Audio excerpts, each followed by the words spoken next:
লাঠি দিয়ে এমন মেরেছে, লাঠি দিয়ে পুরো এখানটা ইয়ে হয়ে গেছে। যে এটা তৃণমূলের যে বিধায়ক আছে তার পক্ষ থেকেই এটা করা হচ্ছে, যে বিজেপির মহিলাদের এইভাবে বাজে বাজে কথা বলা, যাতে আগামী দিন বিজেপির কোনো মহিলা না বেরোতে পারে, না সংগঠন করতে পারে। 2023 সাল থেকে অরিঞ্জিতা সিনহা নামে একটা ফেক অ্যাকাউন্ট চলছিল, যেটা একটা মহিলার ছবি দিয়ে অ্যাকাউন্টটা চলছিল। তো আমাদের ধারণা যে এটা কোনো মহিলা নয়, এটা কোনো আমাদের এগেনস্ট পার্টির কোনো চাল, যেটা আমাদের ভারতীয় জনতা পার্টির যে মহিলারা রাস্তায় নেমে রাজনীতিটা করে তাদেরকে নিয়ে, আমাদের রাজ্য নেতৃত্বকে নিয়ে নানান রকম খারাপ ছবি দেওয়া, তাদের নামের খারাপ মন্তব্য রাখা, পোস্ট করা দীর্ঘদিন ধরে চলে আসছে। এটা নিয়ে আমরা বারবার থানায় এসেছি, থানাকে এখানে আইসিকে জানানো হয়েছে, তারপর আমরা সাইবার ক্রাইমেও গেছিলাম, এটা নিয়ে এফআইআর করা হয়েছে, কিন্তু তারপরেও এটা নিয়ে কোনো রকম স্টেপ নেওয়া হয়নি। যেখানে আমাদের সুনন্দাদিকে নিয়ে লেখা হয়েছে, যেখানে আমাকে নিয়ে লেখা হয়েছে, আজকে আমরা চন্দননগরের যে মহিলারা, আজকে হয়তো আমাদের দেখে আরো 10টা মহিলা বেরোয় রাস্তায় রাজনীতি করার জন্য, আজকে আমাদেরকে নিয়ে যে জিনিসগুলো করা হচ্ছে, আজকে আমরাই সেফ নয়, তাহলে আমাদের দেখে যে মহিলারা এর পরে ভবিষ্যতে যারা আসবে তারা কি করে সেফ হতে পারে? আমাদের তরুকা শিকদার, যার কাছে আইসি স্যার এই ইয়েটা দিয়েছিল, আয়ো ম্যাডাম, তার কাছে এই কেসটা গেছিল, তার কাছে আমরা বারবার গেছি, আমরা সমস্ত ডকুমেন্টস জমা করেছি, সুনন্দাদির আধার কার্ড জমা করা হয়েছে, আমরা সমস্ত যে অ্যাকাউন্টের যে ছবি লিঙ্ক, কোন নামে লিঙ্ক আছে সেই লিঙ্ক পর্যন্ত থানায় দেওয়া হয়েছে, তারপরেও উনি কোনো স্টেপ নেয়নি। এই লিঙ্কে একটা পোস্টে একটা ছেলে, ওনার নাম হচ্ছে মহেশ পোদ্দার, সে লিঙ্কটা শেয়ার করেছিল, ঠিক আছে, তাকে থানায় নিয়ে আসা হয়েছিল, তাকে থানায় নিয়ে এসে বাবা শোনা করে বাছা করে তাকে বুঝিয়ে বাজিয়ে আবার থানা থেকে ফেরত দেওয়া হয়েছে। তা আমরা ম্যাডামকে বলেছিলাম যে আপনি একটু বলুন যে ওকে জিজ্ঞেস করুন যে কাজটা কে করছে। তো উনি বলেছেন যে এটা আমরা বলতে পারবো না, চাপ দেওয়া যাবে না, কোনো রকম চাপ দিলে যদি ও কিছু করে। তা আজকে একটা ছেলের চিন্তা করছে আয়ো ম্যাডাম, একটা মহিলাদের চিন্তা করছে না। আজকে আমরা যে মহিলারা রাস্তায় আছি, আমাদের ফ্যামিলি আছে, আমাদের সংসার আছে, স্বামী আছে, সন্তান আছে, আজকে যার মাকে নিয়ে এরকম লেখা হচ্ছে, আজকে আমাদের পরবর্তী প্রজন্মের ভবিষ্যৎ কি? আজকে আমাকে নিয়ে যে লেখা হচ্ছে, হয়তো আমার বাড়ির লোক, ফ্যামিলির লোক জিনিসটা না মেনে নিয়ে আমাকে বাড়ি থেকে তাড়িয়ে দিতে পারতো, সুনন্দাদিকে কিছু কোনো স্টেপ নিতে পারতো।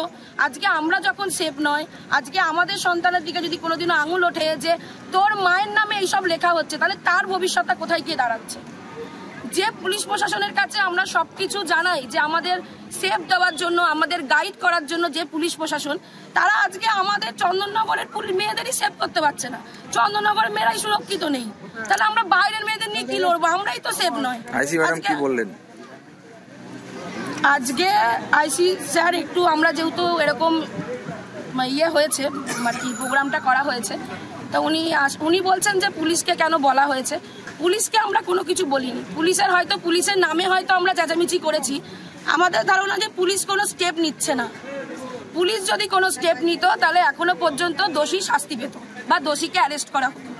সেই পুলিশ এখনো পর্যন্ত কেন কিছু করছে না, এটা হচ্ছে আমাদের প্রস্তাব। আমরা আইসি স্যারকে জানিয়েছি যে যত শীঘ্র পারে যেন উনি এর কোনো স্টেপ নেয়, কে করছে তার প্রতি যেন লিগ্যাল কোনো অ্যাকশন আসে। আমরা 2 দিন বলেছি যে আমরা ওয়েট করব। স্যার আমাদের প্রতিশ্রুতি দিয়েছে যে হ্যাঁ আমরা দেখব, এটাই কথা হয়েছে আইসি স্যারের সাথে। পুলিশের সঙ্গে ধস্তাধস্তি কি কারণ? দেখুন, আমরা বারবার এই একই কেস নিয়ে বারবার থানায় এসেছি, এর আগে আমরা আমাদের লড়াইটা ছিল অন্য একটা পার্টির, কোনো পার্টির এগেনস্টে। কোনো মেয়েকে ধর্ষণ করা হয়েছে তার জন্য আমরা রাস্তায় নেমেছি, কারোর কোনো ক্ষতি হয়েছে তার জন্য আমরা রাস্তায় নেমেছি। আজকে আমরা যে রাস্তায় নেমেছি আমরা নিজের জন্য নেমেছি, আমরা সাধারণ আরো 10টা মেয়ের জন্য লড়াই নেমেছি। আজকে যদি আমরাই লড়াইয়ে না নামি, আমরা যদি মহিলাদের জন্য না লড়ি, তাহলে আর সাধারণ 10টা মেয়ে কি করে লড়বে? আজকে শুধু লড়াইটা কোনো রাজনৈতিক লড়াই না, এটা প্রতিটা সাধারণ ঘরের মেয়েদের জন্য এই লড়াইটা। আমরা চেয়েছিলাম যে আমরা মহিলারা যাতে সুরক্ষিত থাকি, সেই সুরক্ষার জন্য লড়াই। আজকে এই মেয়েটাকে লাঠিচার্জ করে মেয়েটার চোখটা ফাটিয়ে দেওয়া হলো, তাহলে কেন আমরা হেনস্থা করবো না? ওই গেটের ভেতর আঙুল ঢুকে আমার হাতে লাগলো, মধুমিতার হাতে চাপা পড়েছে, এমন ধাক্কাধাক্কি করেছে। আমরা কিন্তু পুলিশকে কোনো হানি পৌঁছায়নি, পুলিশ উল্টে লাঠিচার্জ করেছে, ওর চোখটা ফাটিয়ে দিয়েছে। তাহলে আমরা তো এখানে হুড়োহুড়ি করতে আসিনি, আমরা তো বিচার চাইতে এসেছিলাম যে আমরা মেয়েরা সুরক্ষিত কোথায়। এই যে আজকে যে আমরা এই প্রোগ্রামটা হওয়ার পর আমি যে সেফ বাড়ি ফিরবো তার গ্যারান্টি কে নেবে?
আমাদের ভিডিও ভালো লাগলে লাইক এবং শেয়ার করুন।